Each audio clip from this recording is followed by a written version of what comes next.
What's going on, guys? Now, you're used to us bringing you episodes of Breaking Trail where I'm catching live animals, but today we're gonna do something a little different. We're headed off into the backcountry of Utah to search for dinosaur tracks. Now, as most of you know, I absolutely love dinosaurs, so what I'm gonna do is trade in my cowboy hat for this helmet as we ride on these awesome Polaris Razors out into the rough and rugged terrain to search out these tracks. All right, hop in, guys. This is gonna be awesome.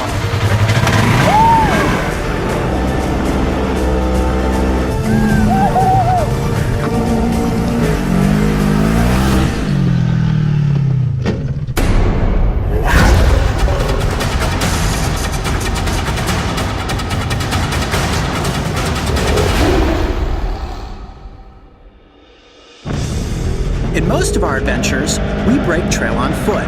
However, sometimes the best way to cover many miles of distance quickly is by way of all-terrain vehicle.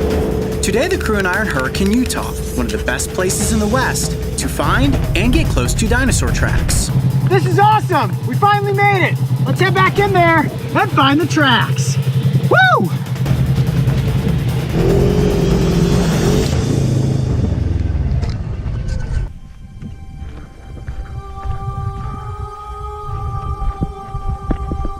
Oh man, this is epic.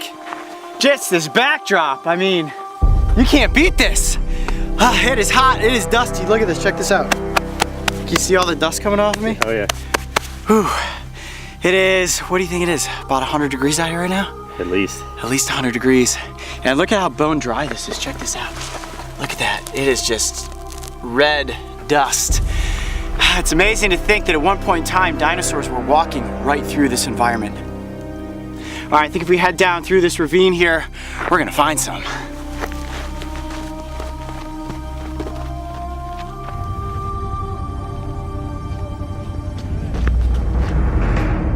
Wow, check that out. Dinosaurs pass this way. Now, this is the whole area that we're gonna be exploring right here alongside. That's where we are. And you've got Megapnosaurus and Dilophosaurus tracks. Dilophosaurs are much larger.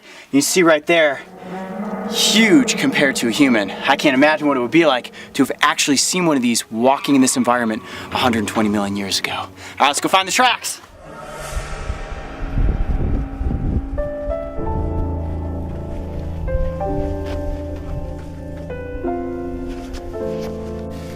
And even though this is sloped down, at one point in time before water washed through here and wore the rock away, this could have been flatter. So I'm always looking at an angle for any indentation in the rock has the potential to be a track. I mean, look how deceiving this is. That almost looks like a toe right there. Wow, I wonder if that could be a track. It's not defined enough to prove that though. All right, let's keep going.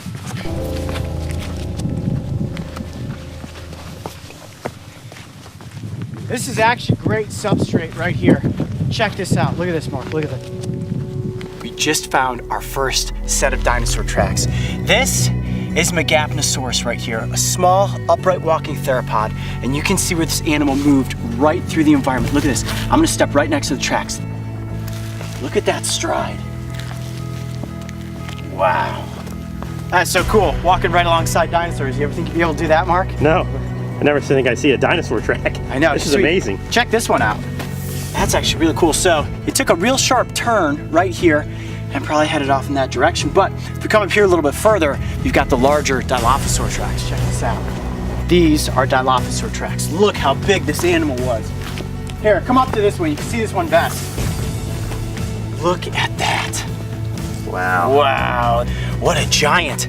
Dilophosaurus is famous because it was featured in Steven Spielberg's Jurassic Park. If you remember, it was the one that had the big frill that came out and it spit the venom. Now, scientists do not believe that this dinosaur actually had those frills, but the filmmakers took the liberty of giving that dinosaur these traits to make it a little bit more scary. And look at how big they are. Now, in the movie, the Dilophosaur they featured was much smaller than this, but you can see with my hand right down there in the track, this is not a carnivore that you would just want to stumble upon out here in the desert. How awesome is that? Did you ever think you'd be like standing right in a dinosaur track? No, I didn't. I've never seen dinosaur tracks before out in the wild, and you can almost feel the energy of this animal when you put your hand into the track like that. Okay, so these tracks that we're looking at right here, anybody can come and see these. What we want to do now is actually head off into the desert and see if we can find some for ourselves.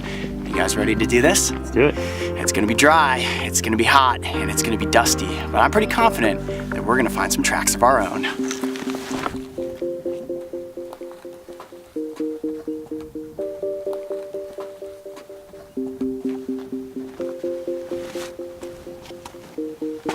There's a hole. Oh, check this out. This could be a track. Yes! Chance, come up here, look at this. You got one here, one here. Wow, I think this is it. I think these are actual dinosaur tracks. This one right here is almost perfect. Bring your camera up. Come here. Look at this. Look over my shoulder. Look at that, 3 distinct toe marks. All right, I'm gonna blow the sand out of me. Ready? Yes, there's no question about it. That is an upright walking theropod, most likely a carnivore, and guessing on the size of these tracks, I would say it's probably 4 feet tall and close to 11 feet in length. Not an animal that you would want to run into out here 65 million years ago. Holy cow, this is exciting, dude. High five. I cannot believe we actually came across tracks. And look at this, you've got one here, and look at that stride.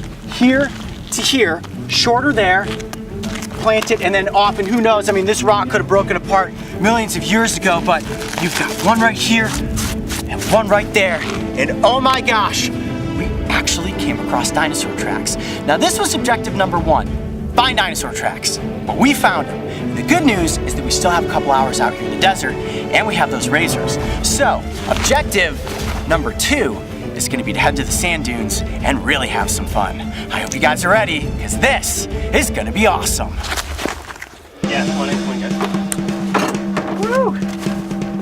What up? What'd you think, man? We brought you out in the field. I know, this is freaking awesome. I mean, dude, This could is you pick killer. a better trip to come along with? Jeez. Hell yeah, the walls in the editing bay do not look like these mountains. It is amazing out here.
I don't know if I got the whole flip, but that was gnarly. Ouch. You all right? Well, guys, rule number 1, if you flip your razor, is always to keep your arms inside. Thankfully, I'm walking away from yet another one. Oh man, I was barely even turning. I don't know how that thing flipped.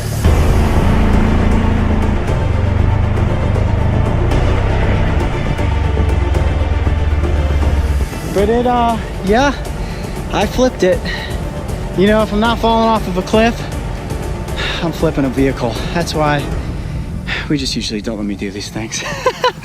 The good lesson here is that if you do roll a machine like this, you just hold onto the steering wheel, keep your hands inside. You're always wearing your seatbelt, always wearing the helmet. So far, I'm walking away from this one completely unscathed. My back and neck might be a little sore tomorrow, but no broken bones, no stitches.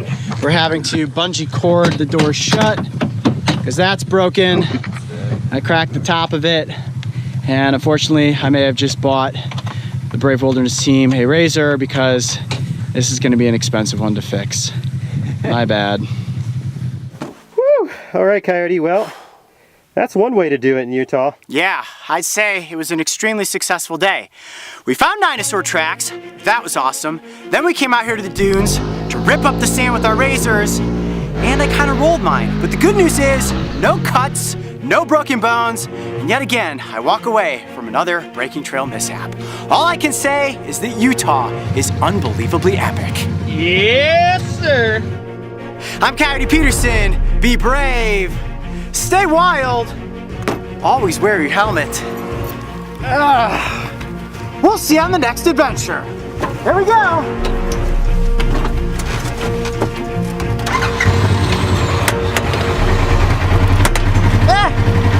Buckle up! Woo! If you thought flipping my razor was a close call, make sure to go back and watch the time I missed a jump and fell off a cliff in Arizona. Oh! Yikes. And don't forget, subscribe to the Brave Wilderness channel so you can join me and the crew on the next location.